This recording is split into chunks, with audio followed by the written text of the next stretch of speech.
What's up, everybody? I was just going through some real estate photos I'd shot recently. It's kind of something I do here and there to pay the bills. But anyways, I was going through some of my photos that didn't quite make the cut because of different reasons. And I'd found one, that's actually the image I'm gonna show you right here. It's an image where overall the image was okay. It came out okay, but there was a big glare that came through the window and was it was discoloring the headboard on the left side and a little bit on the right side. And when I took these photos, I didn't really know how to fix that. So I just did some other things, retook the photo and eventually got it right in camera mostly. But I've learned some new techniques recently and I've tried them on different photos, but I wanted to try it on this one because I think I can fix stuff like this now using this technique. And that technique is called frequency separation. I'm gonna edit this picture real quick just to kind of show you guys how it works, and let's see if it works. If it doesn't work, I'm still posting this video because we'll know together. So let's hop into it real quick. All right, so here we have the image I was talking about, and as you can see, if we zoom in here, the left side of this headboard just really had this bad glare and it was discoloring it. As you can see, it's over here in this right side window too. So now what I'm gonna try to do is this frequency separation technique just to see if it actually will work and make it look a bit better. So the first thing you wanna do when you're doing the frequency separation, there's some settings involved. The settings I'm using will work for an 8-bit profile, or they'll work for an 8-bit color space. So what I have to do is go to image mode and make sure I'm in 8 bits per channel, which I am, so we're good to go. So to get started, I went ahead and edited this photo a little bit. You'd want to get all your edits done beforehand, your exposure. If you're doing any HDRs, go ahead and get that stuff done. And you want to work on your final image when you do this, or else you're going to have to edit every photo you took to make the HDR. Once you got your final edit and you're ready to do these touch-ups, that's when you want to do it. So to get started, we know we're in an 8-bit workspace. I'm going to go ahead and take my background image, Control J. I'm going to duplicate it twice. We're going to name this first layer Color. Name the top layer Detail. So we're going to go ahead and hide the top layer. We're going to select our color layer. Go up to Filter, Blur, and Gaussian Blur. Go ahead and zoom out a little bit. And what we're going to do is adjust this just till we start blurring out the detail in the photo. You just want color. You don't want any detail. Which is right around in there. It's right around 20 pixels. So let's hit OK. Now we're going to unhide our top layer, select it, and we're going to go up to Image, Apply Image. Now under Layer here, you want to select the layer that we just did the Gaussian blur to. So we're going to go ahead and select Color, because that's the one we did the blur to. We're going to hit Blending Mode, Subtract, Scale 2, Offset 128.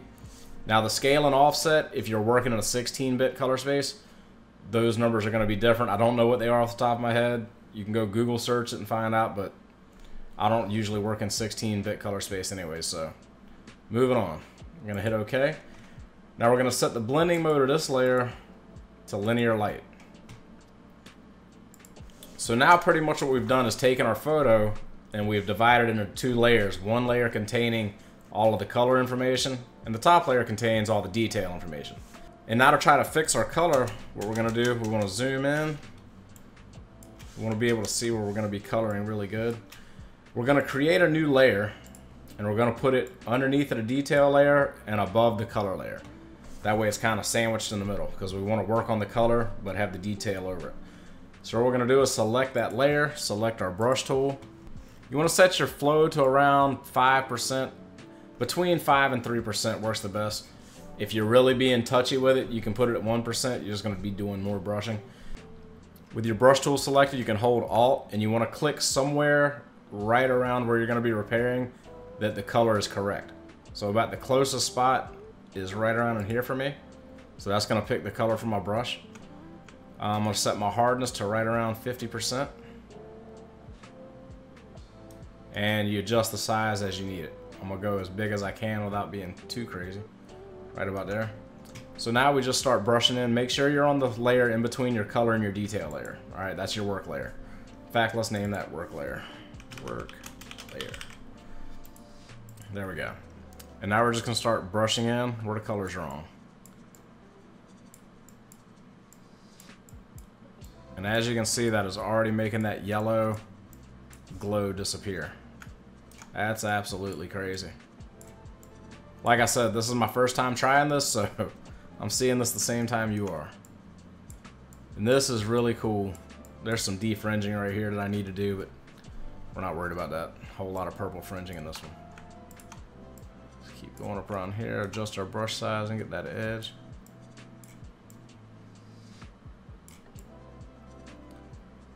Now if we spill over anywhere right here, it's okay. You can either just undo it or create a layer mask and mask out any of your little overflows.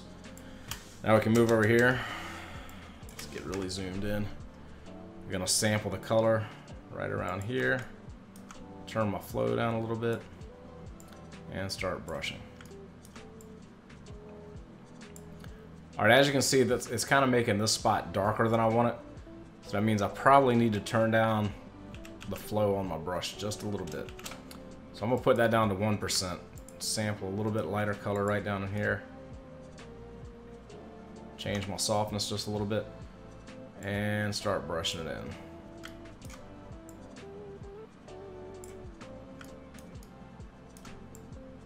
It is tedious, but if you take your time and just focus on it, it starts to come out pretty good. Now what I'm going to do is feather it in. I'm just going to sample the color right here and just kind of feather it. A little feather. Let's see what that looks like. Alright, so that's just a quick, we just did that in what, less than 5 minutes? And look at the difference it made in that picture.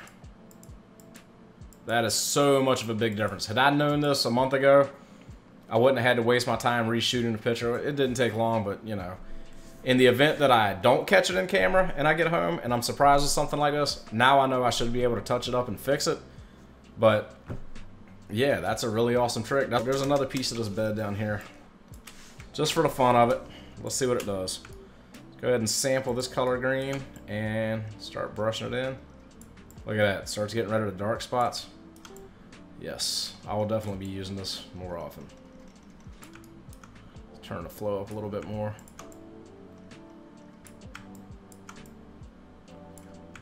Now something else in your detail layer, anything that's in your detail layer that's messed up, you can go to your detail layer, and I want to say you can use spot healing brush, or just use healing brush tool.